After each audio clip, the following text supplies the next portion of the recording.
It's Retro Renaissance Channel. Welcome back to Retro Renaissance and another video. This video is going to be a little different. It's not going to be as structured. We're going to just have some fun, have a conversation with each other, because I thought it would be fun to take a little trip down memory lane. Or maybe, for some of you, it's more like hearing about your parents' ancient history, but that's me, ancient history. I ran a poll about the 1980s versus now, and some of the results were pretty surprising. So we're going to dive into those, have some thoughts and laughs, and maybe get a little philosophical. And I'm not going to go in order of the poll, but I'm going to go from the ones that I thought were from least interesting to what I thought was the more interesting results. Favorite pet? Yes. So what's that make me? Fish sticks? Oh, are you hungry? Oh, no. By all means, feed it. Play till your heart's content. Look, Goldie.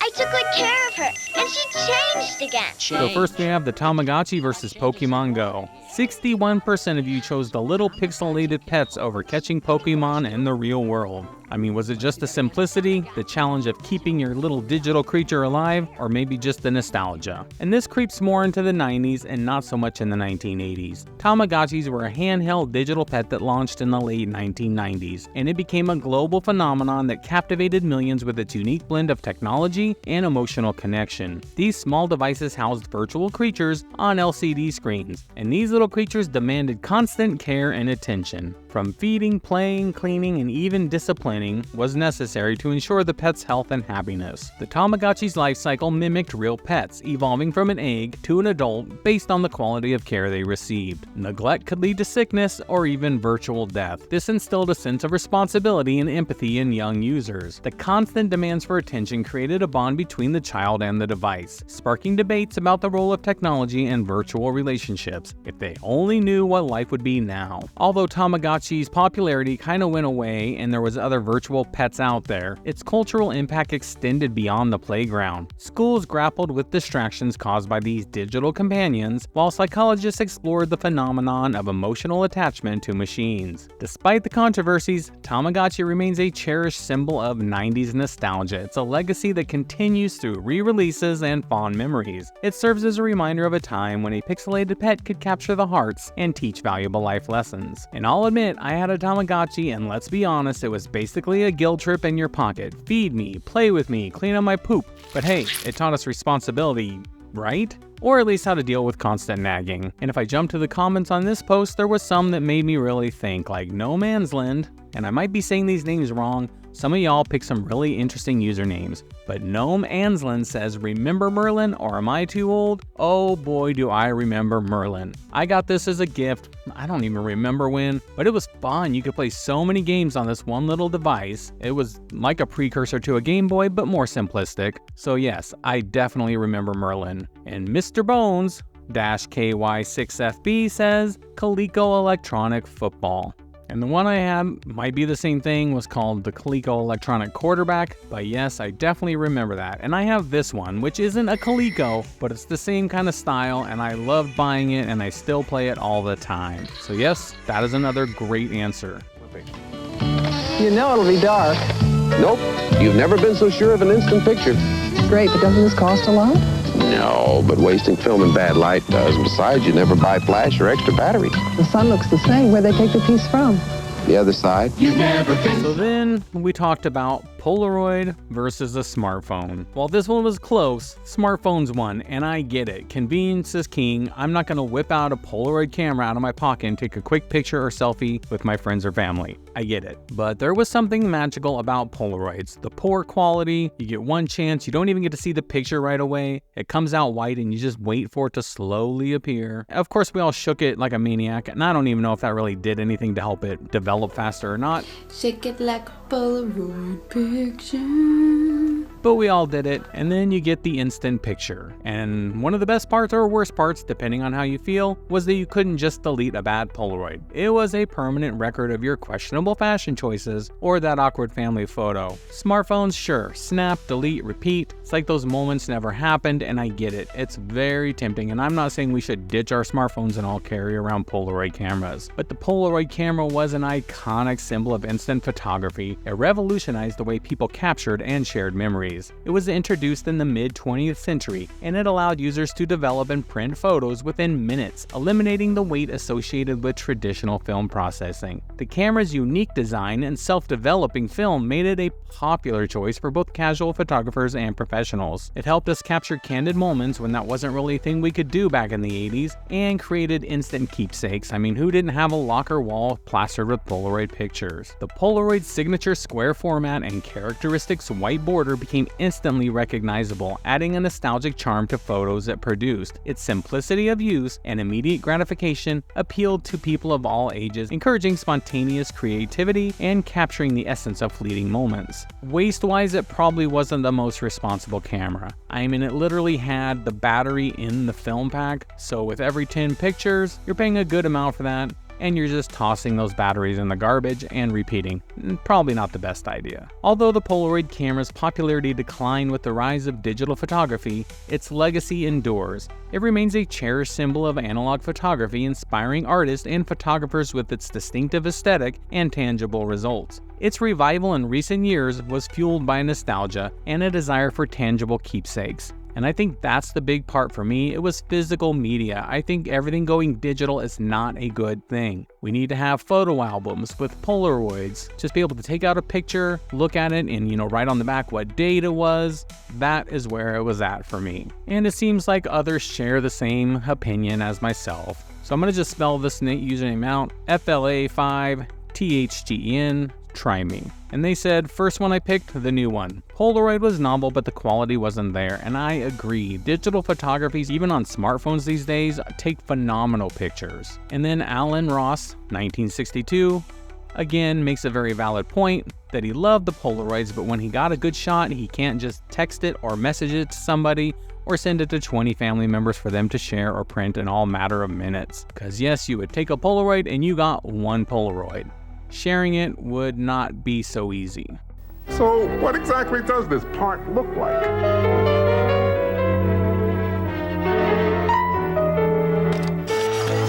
Save your breath.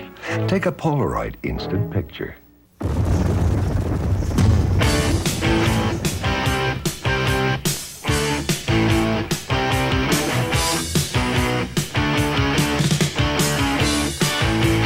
Now this one was kind of a setup, I admit it, because I'm pretty sure that everyone was going to want the old MTV back.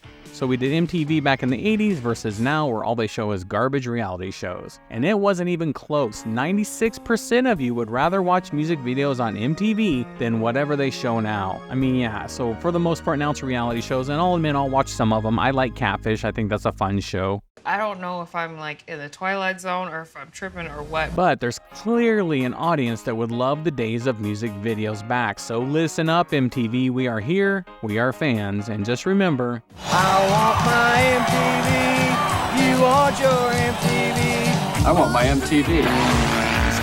I want my MTV. But yeah, I miss the days when MTV actually played music so much that I did a video on it right over here. It's how we discovered new bands or learned dance moves that we had no business attempting and saw some truly bizarre fashion. MTV Music Television launched in 1981 and it revolutionized the music industry and pop culture.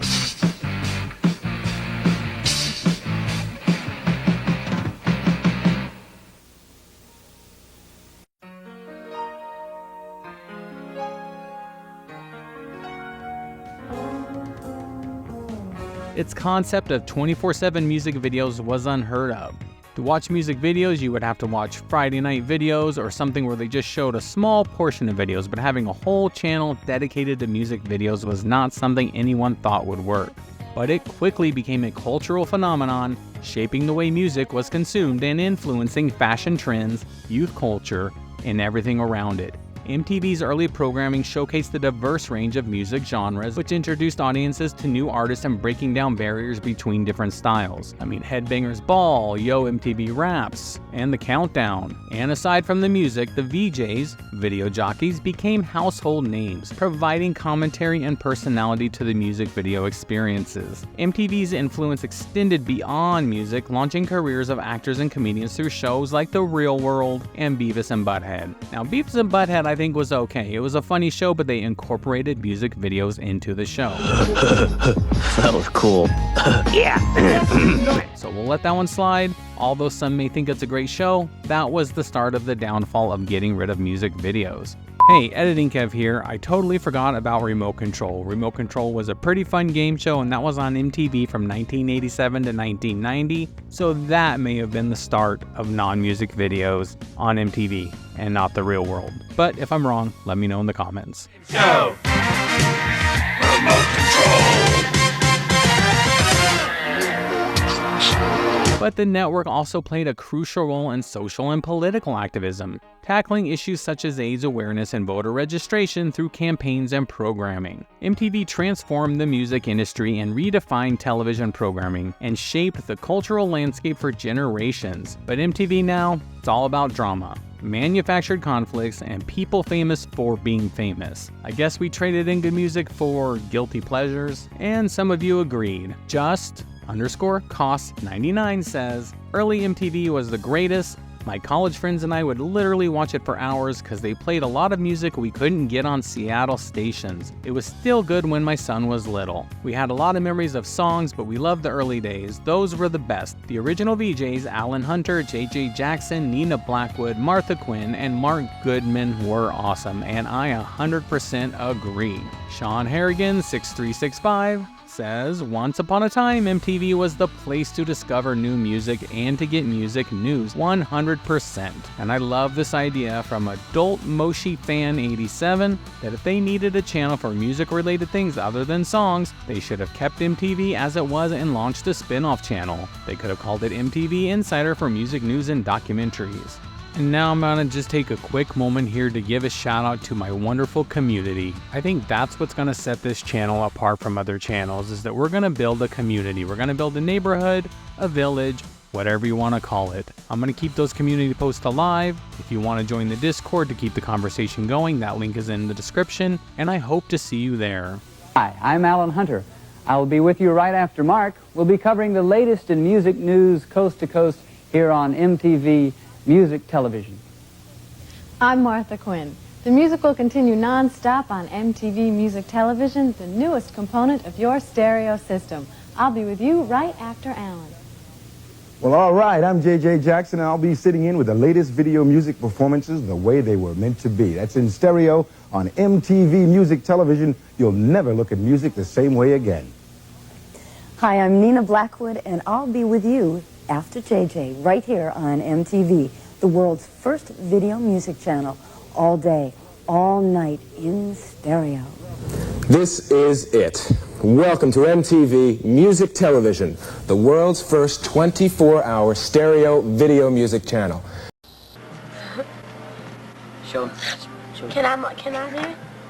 Do it all day. I know you. It's still filming. It's still what now?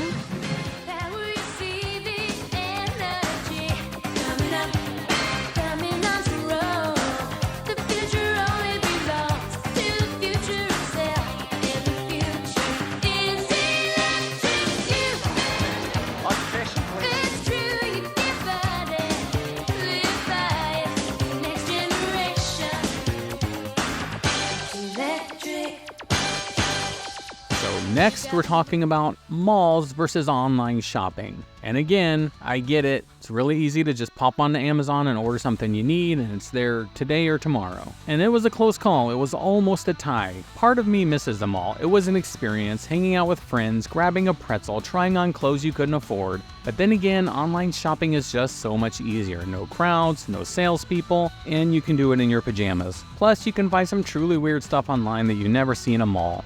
Well, at least most malls. And Jeremy Green 9245 says the mall in the 80s, not today. Back in the day, the mall was a city where we could spend all day. We had movies, arcades, food, Spencer's and Sam Goody. Today's mall is overrun with crime and violence. And that is just so sad to me. Yes, the mall the way it was. I mean, malls are still there, but yes, they have changed. And proud Gen Xer, they said that they loved the mall, especially at Christmas. The decorations, the crowd. They even had a candy shop that would roast nuts with cinnamon and sugar for the holidays, and the scent carried through the entire building. This is what I'm talking about. This is what we miss. The experience of the mall, like it was, is something that you just don't get anymore. And it honestly breaks my heart. I know they are cool.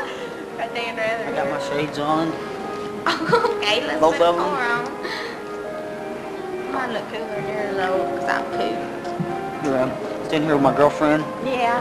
Isn't she beautiful? Shame for y'all. Next, just a real quick sponsor segment, and then we'll get back to the video. Just give me 15 seconds. You can even time me. This video is sponsored by First Manufacturing Company. They have all the finest leather goods you can imagine. And just use the code RETREN80s, RETREN80s, for 25% off your order. Okay, back to the video. See, 15 seconds. The usual, sir. Even after 500 plays, our high-fidelity tape still delivers high fidelity.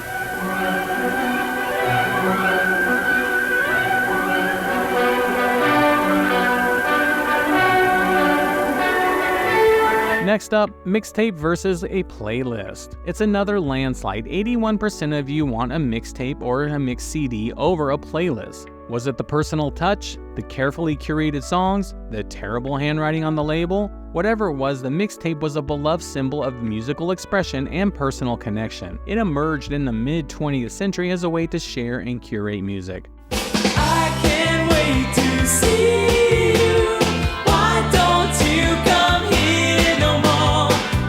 The handcrafted compilation of songs to your crush or just your friend or for a road trip was carefully recorded onto a cassette tape or a CD. It became a cultural phenomenon and served as a personalized soundtrack to countless lives. The mixtape allowed individuals to express their emotions, share their musical taste, and connect with others on a deeper level. Creating a mixtape was a labor of love. It required careful song selection, meticulous recording, and often handwritten track lists and personalized artwork. They captured the essence of a moment, a feeling, or a relationship, offering a tangible representation of the creator's thoughts and emotions. The popularity did decline with the rise of digital music and streaming services, but its cultural significance remains. It continues to inspire musicians, artists, and filmmakers, invoking a feeling of nostalgia and representing a time when music was shared and experienced in a more intimate and personal way. At Sith Dude says, as long as it's an 80s mixtape, and I can get on board with that.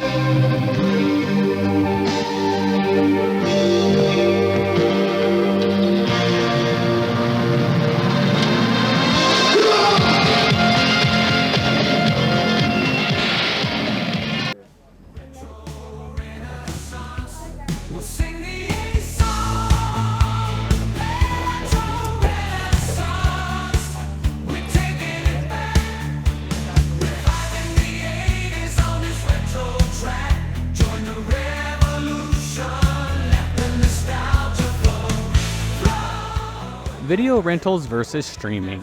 Again, this is something we probably all use. I use streaming services all the time, so I'm not saying let's all cancel our memberships and just start going to video stores. But there was something different. It was special and magical. And it was a close call. 51% of you said you would rather bring back video rentals, while 49% were all about the streaming services. And I can see both sides. I mean, there was something special about heading to the video store on Friday night, the anticipation of browsing the new releases, the thrill of finding that hidden gem or not finding what you're looking for, and of course, the in-video rentals was a staple of home entertainment for decades.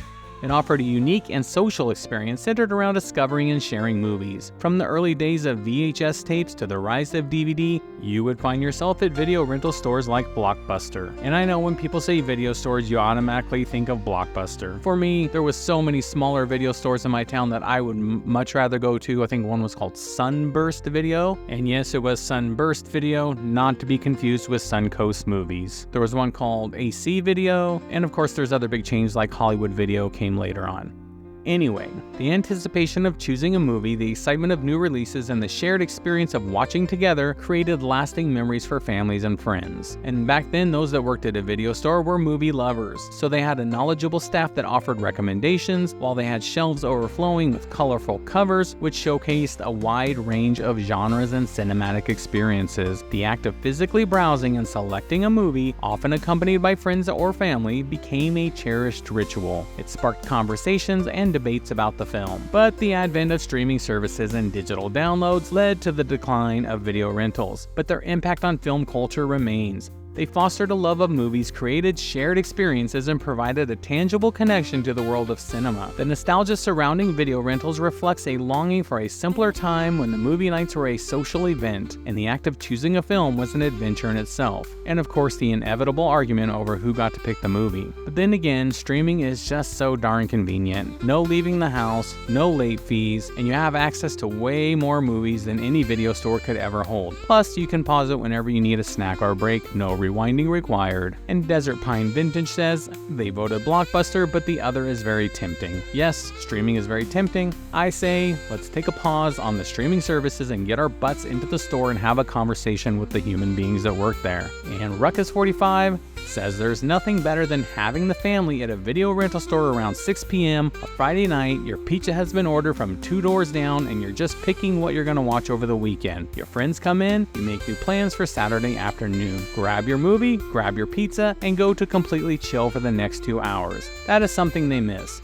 It's like choosing between a cozy, nostalgic experience and the ultimate in laziness, and hey, maybe that's the perfect balance. A Friday night at home streaming a classic movie you would have rented back in the day. That's a good one. That's a Disney movie. The Surgeon General points to 2019 research finding teens who spend more than 3 hours a day on social media face double the risk for mental health issues like depression and anxiety. Now let's talk about social media. Do we want it to stick around or not? 94% of you would rather go back to a time before social media. Now that's a statement. I get it. Social media can be toxic. The comparisons, the FOMO, the endless scrolling, but it's also how we connect with friends, stay informed, and discover new things. And honestly, you might say YouTube is a social media platform. So here I am saying we should get rid of social media on YouTube. And I would be happy to have it gone. I miss the days of connecting with someone. It's oddly strange to be in a room where everyone is staring at their phone, scrolling, and not saying a word to each other. And Felicia Horn, 8969, while I'm not on social media, I'm perfectly happy with today's world. After all, I get to watch some awesome content on YouTube, like my channel, Retro Renaissance. So Felicia, I just want to say I see you, thank you, I appreciate you. You are always welcome here. Social media was a defining feature of the 21st century. It has transformed the way we connect, communicate, and consume information. I believe, actually, my friends, in the coming year or two, the whole creator economy will get shaken like a Polaroid picture. By the way, you're not supposed to shake a Polaroid picture. Platforms like Facebook, Twitter, and Instagram have revolutionized social interaction, and it offers unprecedented opportunities to share experiences, express opinions, and build communities across vast distances. And the rise of social media has democratized information sharing. It has empowered individuals to become content creators and fostered global conversations on a scale never seen before. However, this digital revolution has brought about challenges, concerns about privacy, online harassment. The spread of misinformation have raised questions about the impact of social media on mental health and social cohesion. The constant stream of information and the pressure to maintain an online presence can lead to anxiety,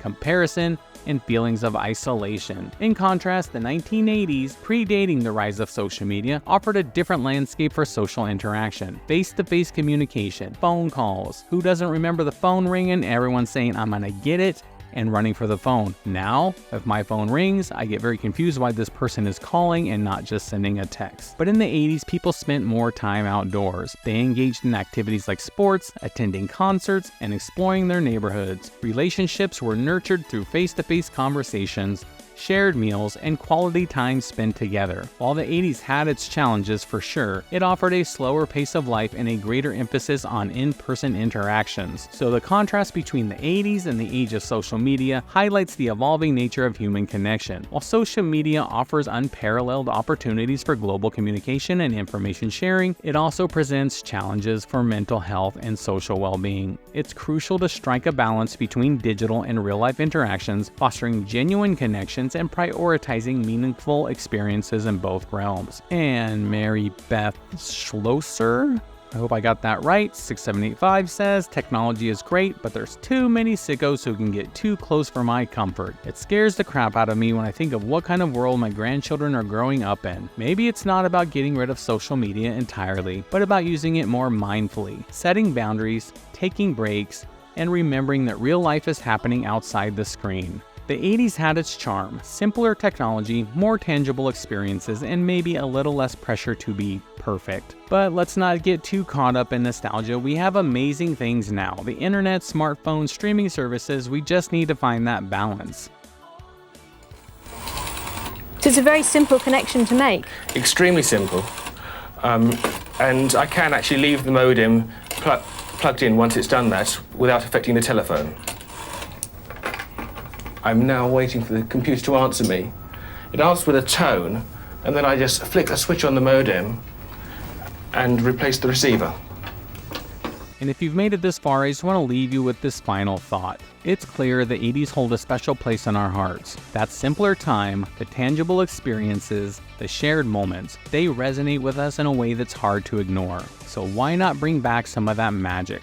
Let's show up at the malls, not just for a quick purchase, but to rediscover the joy of browsing, connecting with friends, and creating memories. Let's make our voices heard, reminding MTV and other networks that we crave authentic music and genuine connections, not just manufactured drama. And while we might not completely abandon online shopping or streaming services, let's be more intentional about how we spend our time. Let's put down our phones, step away from the screens, and embrace the world around us. Let's rediscover the simple pleasures of a handwritten letter, a shared meal, or an afternoon spent exploring our own neighborhoods. The 80s might be gone, but their spirit doesn't have to be. We have the power to shape our world, to choose experiences that nourish our souls and bring us closer together. Let's just not reminisce about the past, let's actively create a present and a future that we can look back on with fondness and nostalgia. As always, thanks for watching, friends.